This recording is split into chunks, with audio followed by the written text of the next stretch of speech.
Fiddleseye Magic Editor of PR Week. It is my pleasure to welcome you to this very special session, Reshaping the Future. It is sponsored by GNS Business Communications, and of course, much gratitude to them for doing so.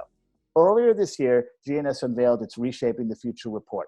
It is a great compilation of data and insights about the factors that are driving businesses and brands forward. Coupled with unique perspectives, its goal is to help communicators and their brands build a better future, even in this rolling reality. Rolling reality is GNS's term, not mine, but I like it, so I'm stealing it. And if you don't want me to do that, you're going to have to copyright it. But please don't, because I like it. Our session today is the third of 5 we are doing throughout this year. They all focus on reshaping the future, but each one will concentrate on a specific sector and will feature a top comms leader from a prominent brand in that space, as well as a leader from GNS with particular expertise in that space. Our first session focused on financial services. Our second one focused on agribusiness. The sectors we will focus on in future sessions include home and building and advanced manufacturing. And I certainly want to note that you can check out these podcasts, both the ones that have already occurred, as well as the ones that are going to be occurring in the future, on audio platforms such as Spotify and Apple Podcasts. In addition, I know a lot of people listen to these podcasts directly on prweek.com, so you can easily go to the podcast page on our website to check those out as well. Today, we're talking about healthcare.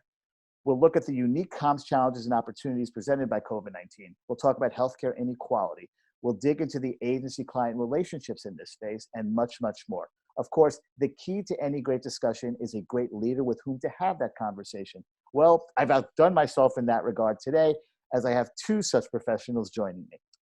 Kathryn Beiser, VP of Global Comms at Eli Lilly and Company, and Ann Green, Principal and Managing Partner at GNS Business Communications. Kathy and Ann, thank you so much for joining me today. Thank you. Thank you. Good to be here. I have been looking forward to this conversation for quite a while, so let's just get right to it. And I guess when we're talking about healthcare, COVID-19 is probably the place to start. So you can't have a conversation in healthcare without talking about it.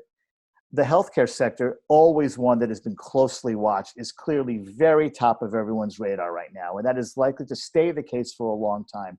Certain brands have created widely used vaccines. That is another factor that has placed the entire sector center stage, but there are so many other companies that are doing so much to this end. So what are the unique challenges and opportunities this increased, perhaps you could even say unprecedented, attention to the healthcare space pose to communicators in the sector? And Kathy, it's my pleasure to have you tackle that one first. Well, thank you. It's a great question because, as you noted, we have absolutely been on the radar screen. And it's not always been a positive, if you look at our sector, because, health is just a basic human right. And so when you're adding commerce to that, it can get a little complicated, right? But, I think what the pandemic did for our sector was to start to balance the conversation. We had that greater appreciation of all of the different players in the health ecosystem. So we had people, it's not just the providers, it's not just public health.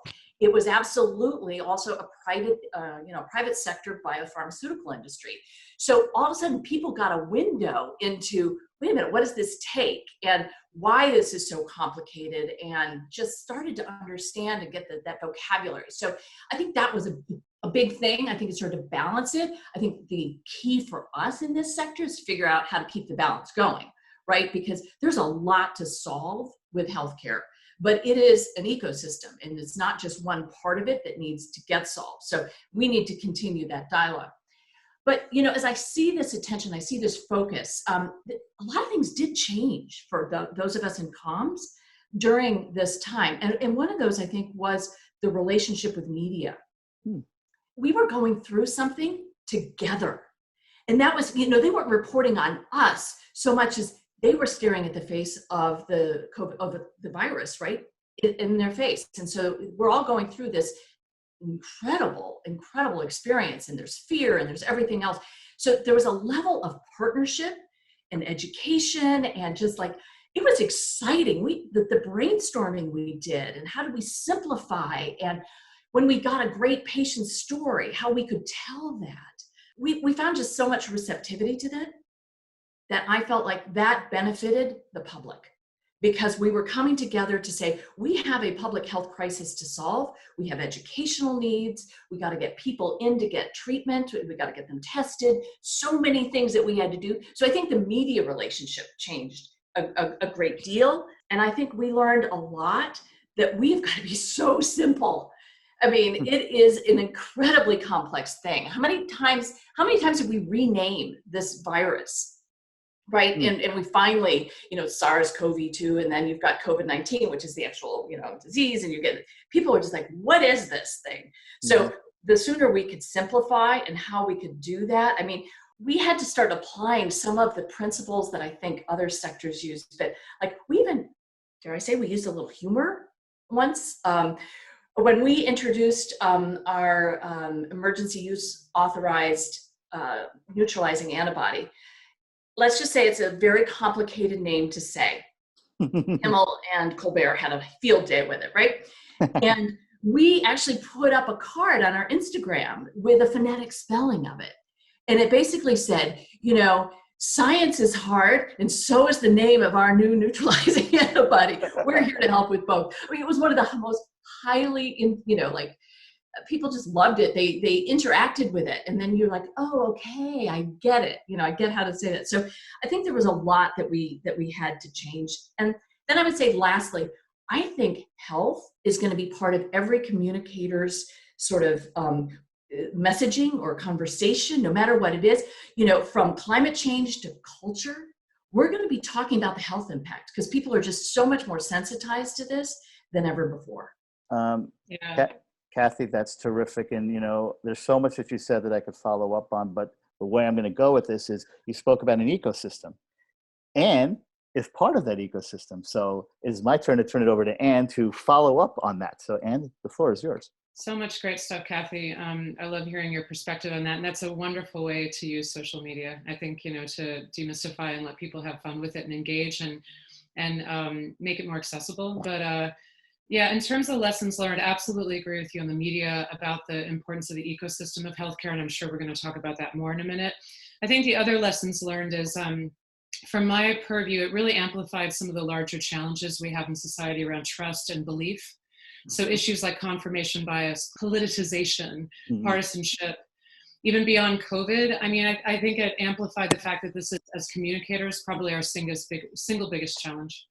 How do we overcome that? And the trust issue is real because some of the things that we're trying to achieve, such as higher vaccination levels, or listening to science and experts, trusting entities like Eli Lilly and the other companies that have been working so hard to take us to the next stage of this thing, to get to a better place on a global level. Some of the systemic failures that have eroded trust over time are coming back to haunt us. And that also includes things like medical experimentation or systemic racism or inequities or, the way that our political structure has evolved and the way our dialogue has evolved. So, it kind of shone a white hot spotlight on so much more than just the pandemic or the evolution of healthcare itself. And I think what you just said at the end there, Kathy, that the centering of healthcare in all of its dimensions, I think is going to persist because those dots have been connected. And my hope is, what I'm talking about right now is a bit depressing and dire, but at the same time, if we don't, to use medical terms, if we don't diagnose what's happening, if we can't see the systems around us, and if we can't see the situation that we're in and the layers and the dots that are connected, we can't do anything about them. So that's where I'm so excited about where the healthcare sector is taking us and where we may go in the future from here. I'd agree with that, Anne. I really agree with that. That's a really, really good segue to actually the next thing I want to talk about as well. But if I may just comment on a couple of things that both of you said. One of the greatest challenges that you have, though, is, Kathy, you made an incredible point about coming up with a name for this, for what eventually became COVID-19. But unfortunately, there are certain people who I will not name who actually gave the disease some really silly names that caught on with way too many people. And that probably posed quite a challenge to you as well. And I'm obviously, that's the sole political reference I'm going to make during this conversation, but I think everyone knows what I'm talking about, and I'll leave it at that. But, one of the biggest problems that needs to be solved in the healthcare sector, and frankly, society, is healthcare inequality. Unfortunately, the pandemic has cast a spotlight on the continuing disparity in healthcare availability between demographics. This was evident in the numbers of infected. It's also evident in the distribution of vaccines, in the willingness and understanding and confidence to take the vaccine. I know this is a matter that both of you and your organizations take very seriously. I would like to devote this part of the podcast to discussing what the healthcare industry is doing and can do to bring about greater healthcare equity in this country. For example, in areas such as positive interventions in preventative care and chronic care management, as well as work being done at a population health level. And Kathy started, so I'm going to go with Anne first. So Anne, if you could tackle that first. Yeah, it's a big question. There's a couple of things that make me excited at this moment. I remember working about 10 or 15 years ago, just around trying to prove the fact that, health inequities even existed, and that they were real, and that it wasn't being lost in the data. It wasn't just necessarily doctors ordering extra procedures. I mean, there's a whole universe of what I'm talking about here relative to healthcare policy history. But cut to today, I think now a couple of things that make me excited. We have more attention now to systemic issues, and that's true of our entire society. I mean, last year, triple pandemic in terms of fight for social and racial justice issues. So we're kind of moving out of a willful blindness. Not everybody, but many are starting to look at something and say, wait a second, we see this. Like, for example, the idea that in our society, Black Americans or Hispanic Americans are predisposed to hypertension. Like, how do we unpack that and understand why is that the case? It's not like it just happens. They're predisposed to it. Like, we're passive and just victims of it all. Like, getting into that more. I'm really excited about the momentum around areas of prevention, chronic care management, as you said, population view, different care settings. Everybody's getting involved in that. Managed care and payers, providers, folks like you, Kathy, and your organization, the government, private sector. And I do think there's more creativity right now in getting beyond the traditional walls of healthcare providers. It's not just like, if it leaves the hospital, it's over for me. Looking at things like food pharmacies or services like the wonderful nonprofit Health Leads that would provide prescriptions for, I don't have electricity, so I can't keep my diabetes medicine cold. These types of things are super creative. So one of the things we did find in the research we did at GNS, the Reshaping the Future research, was obviously a huge surge in telehealth. Just like in financial services, the pandemic finally put contactless payments over the edge. Like, we're all using them now, tap your credit card. Telehealth got a giant boost, and the research we found, people are going to continue using it. So if that creates more access, those are some of the things that are exciting me. But Kathy, I'd love to hear where you're coming from. And these are big questions, obviously. Oh, they're huge. I mean, when you get into the whole concept of the social determinants of health, right? Where your zip code is a bigger determinant of how healthy and how long you're going to live more than any other factor, including your genetics. I mean, it blows your mind when you start thinking about that. But listen, I know the industry is absolutely focused on that. Lilly's focused on that. We do that both sort of systemically within the operations of our organization, as well as through our strategic investments that we do through our social impact team, through the foundation, through other things. So there's just so many examples on this, but I think one of the areas that I think where we have to start is health literacy. It is one of the most important things. We make assumptions of what people know and what they want or even have access to. So we're making a big push, I'll just say, and this is, I think, something that's very consistent with the industry, but our clinical trials have got to be more diverse. And we actually set that as a goal, as something for all of our clinical trials for any of the therapies we were exploring to treat COVID-19. So that was really imperative. But you have to even back it up before then. You have to have people who are running these trials who are diverse too, because you have to have leadership in those roles, because they bring something to the table that can help then ensure that that whole sort of rollout, if you will, of the clinical trial to the recruitment, the design of it. So through the pandemic, we couldn't have people coming into the hospital all of the time to get monitored. So, and that happened for a lot of things. So I think it's not just within, the medicines to treat this particular virus, but it's for other things too. So if we can make participation easier, that will really go a long way towards making sure, hey, you know what? This trial was diverse, and here's how. And there were people like you who benefited from this. So you have that aspect of it. But even just how you design things, we do things far more easy to, the language and the use of pictures. People look at and understand things differently, right? So we have to not make any assumptions on any of that. I don't even understand some of this stuff when I read it, right? It's so complex and there's so many disclaimers and this and that. So we have to make this simple. I think one of the other things, we have to just acknowledge we have a bad history on clinical trials and certain populations, especially Black Americans, and that still remains to this day.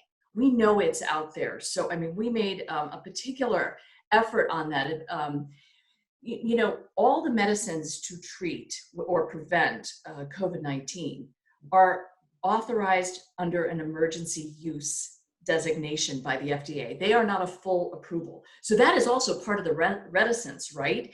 People are like, well, it hasn't gone through the whole approval process. It's emergency. What do we know? Do I feel safe? So that's a huge educational effort too, right? So we're trying to make sure that we're using people who, look like me when we're trying to reach various populations, type of things. So like in Indiana, we were big supporters of the Got My Shot campaign, just even in Indiana. And we were accessing specific communities. And we supported things from behind the scenes. It wasn't the big pharmaceutical company. It was like, how can we help to facilitate that dialogue and that progress? So that was a big thing for us in that space. But there is so much work to be done. There really is. And so I think we need to do it with both, the actions. We need to even make our own companies look like the people we serve, right? Again, you have scientists who are people of color. You get it, right? You're like, okay, it seems more familiar. You're building a bridge there. So we need it with our operations, with our investments. We need it with how we are in our communities.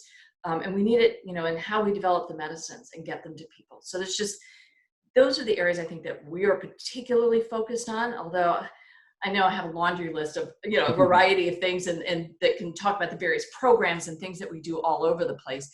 But it is going to take that concerted effort that you pointed out, because it is not a small problem, And obviously in this country, because of the way people get access to healthcare, as opposed to a lot of other countries in the world, including our neighbor to the north, this is an even more complicated problem because not everyone has access to the same things, clearly. And it's a really interesting point how perhaps the lack of trust that certain demographics have in the healthcare system, built on years and years of not having access to things, is really hurting things right now. Because me personally, part of it with the vaccines, and maybe you guys agree with me, but it's that I never once doubted that, if they put it out and the FDA signed off on it, no matter how they did emergency use, I'm like, I trust it. And I've never not trusted them before, so I'm fine with it. But not everyone thinks that. Not everyone thinks the way that I do and other people do, and just for understandable reasons. So it's a really interesting challenge you guys have on your hands. I mean, you guys are really well equipped to handle it, I know. But yeah, this is an unbelievably important topic, and it's going to, guess what? There's going to be something else is going to come down the line. The next, God willing, not a global pandemic, but something else is going to come along the line.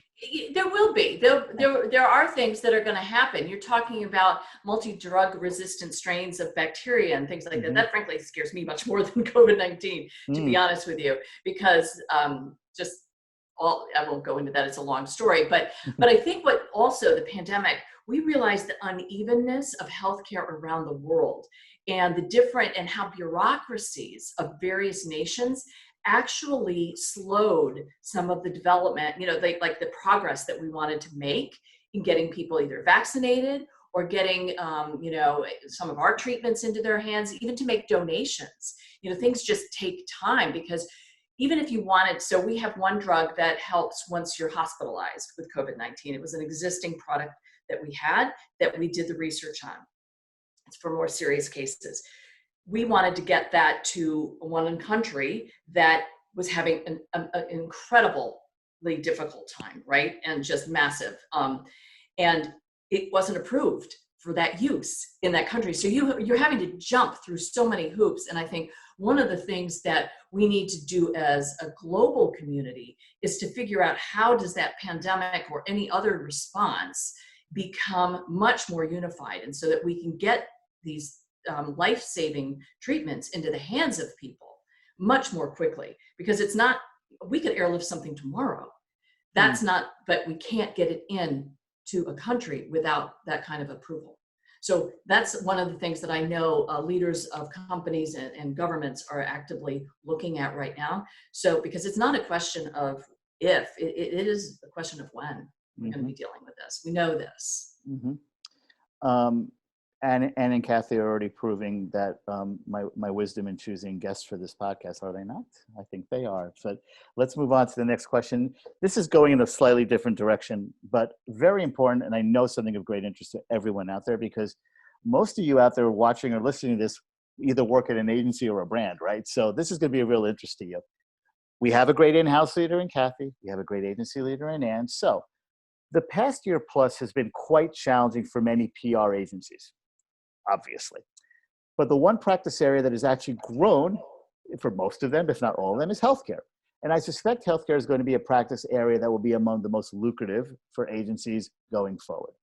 So I'd really like to spend a portion of this podcast talking about the healthcare brand agency relationship, where it is going, where it is right now, and what you guys are learning from each other, because it's an interesting dynamic. And I'm actually going to start with you on this one. Okay, great. Yeah, I think that something Kathy had said earlier, I want to go back to again, because I think it's extraordinarily important, is the incredible, dazzling diversity of what is healthcare today.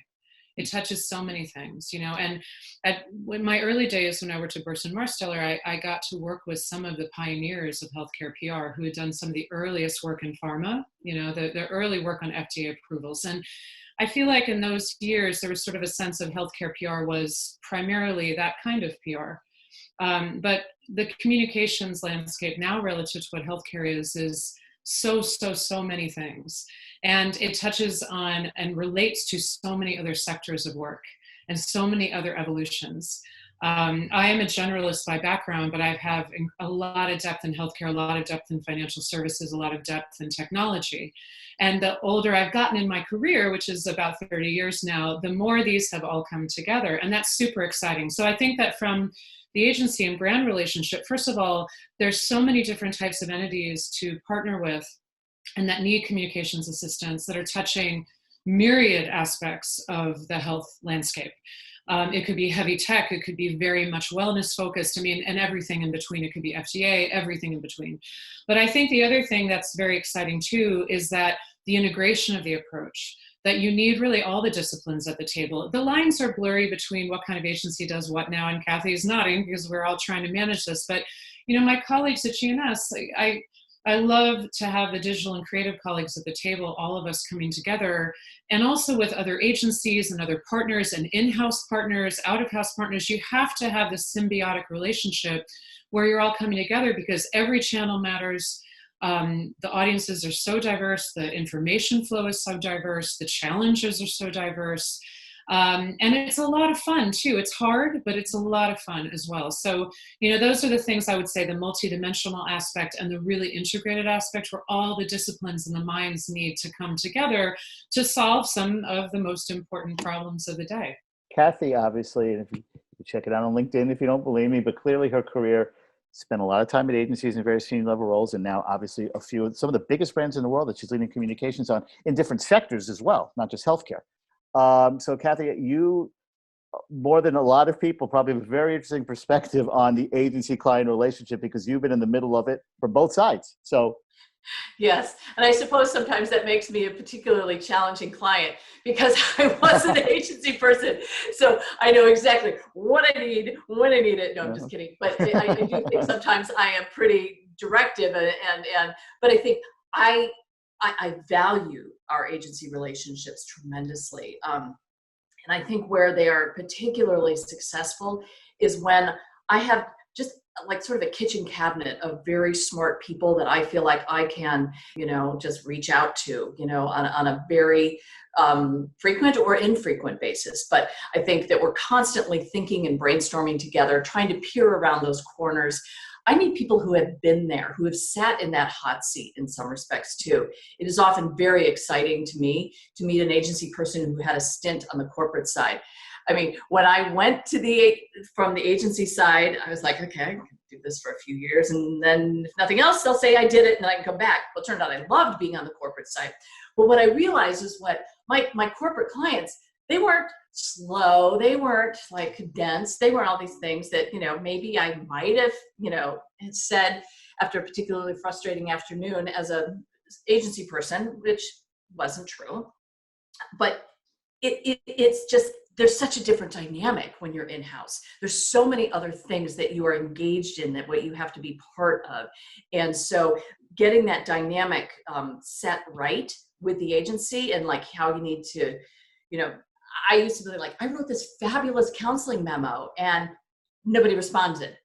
I'm like, I don't have time for a memo. I need your 4 pithy points, and then we can talk about it and make it happen, right? If we need to go deeper, we will, but I'm just trusting people to come to me with, their best thinking on it. So it's really, we went through quite a lot at Lilly over the last 18 months or so. We've been challenged on multiple levels, and I really needed partners who had been there, right? Who had counseled on similar types of things. So that was one thing. I also don't need just healthcare people. I need people who are, have a good understanding of the sector, but I need really good corporate people. I need really great media people. Do you know what I mean? On that front. So very important on that level. And then I think lastly, just being really nimble, and if I don't respond, get back to me, really get ping, push, whatever. There's so many pressures that we have going on, and we've been moving super, super fast. So I will just say that I have found the dynamic to be, I want more senior people on the business. And then I want some of the people who can just get some of the basics done to help us to supplement what my own team is doing here and there. But I don't need a whole lot of account management. More, I need give me the insider advice, supplement what my team is thinking, help us change direction if we need to go to a different direction, challenge us, push us, help us be better. Excellent. I want to close this by actually touching on something that I think both of you actually said. Both of you have experience well beyond healthcare. And obviously just said a lot of tech experience, a lot of financial services experience, and healthcare experience. And as I mentioned before, Kathy, in addition to working at agencies, led comms for a hotel chain, if I recall correctly. Financial services companies as well, if I recall correctly. See, I do my homework. So here's my question. Is there one lesson that each of you has learned from another sector that has actually informed some of the work that you do now? Well, in Kathy's case, now that you're in the healthcare sector, and obviously, and in your case, on work that you do with healthcare clients. So Kathy, I'd like to start with you. Okay, one lesson. It's about the consumer. No matter what, and it's, it doesn't matter how complicated your brand is or whatever it is, it still matters. Because we're all at the end of the day a consumer. We still we might think like a professional, but we are still a consumer. So I think bringing that piece into everything and in putting them first. That is the thing that, when I start meetings with my team, every Monday, it's a patient story. Tell us, bring it back to who are these people that are behind our purpose. We strive to make lives better for millions of people every day. And that's what we've got to make sure we're focused on. And it's not the science. The science is the cool thing that gets us there, right?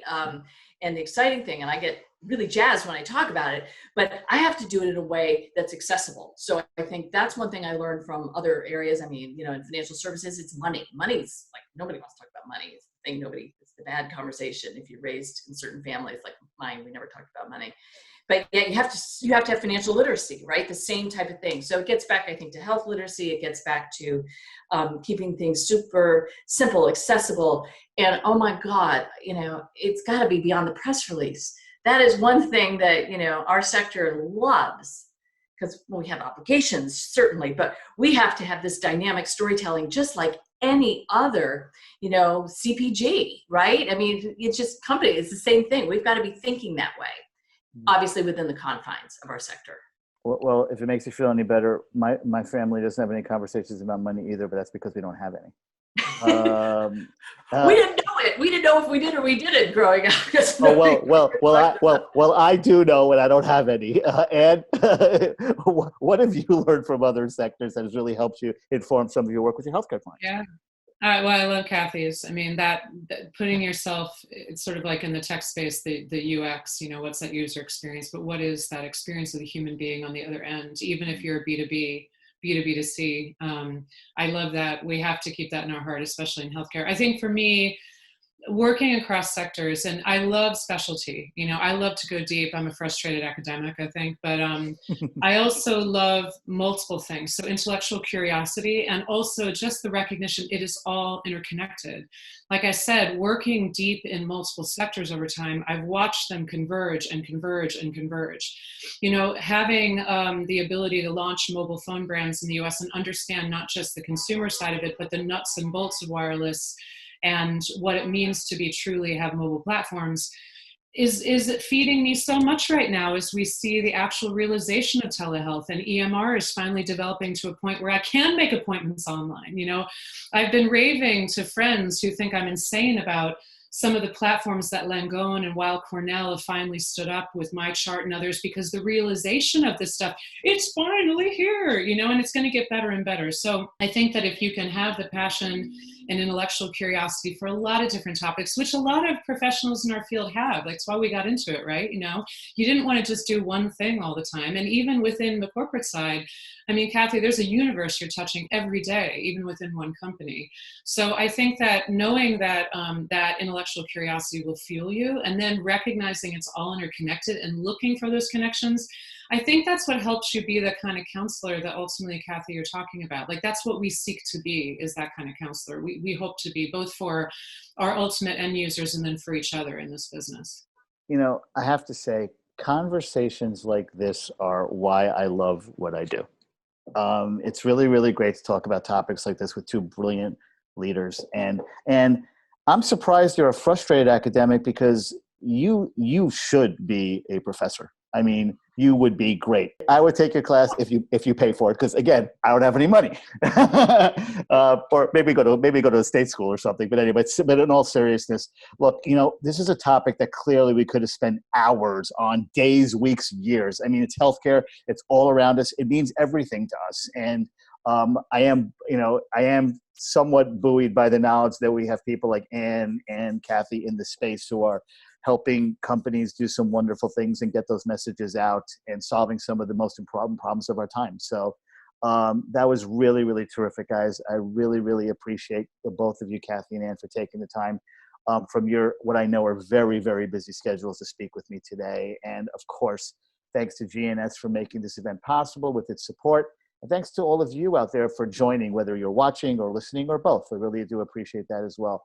Now, we're actually going to be taking a bit of a hiatus for the summer in terms of these podcasts, but we'll be back in September for the next installment in the GNS PR Week Reshaping the Future series. The sector we're going to focus on next time will be home and building. But until then, this is Gideon Fiddles. I'm managing editor of PR Week. I guess I should say I hope you all have a wonderful summer, great 4th of July and all that.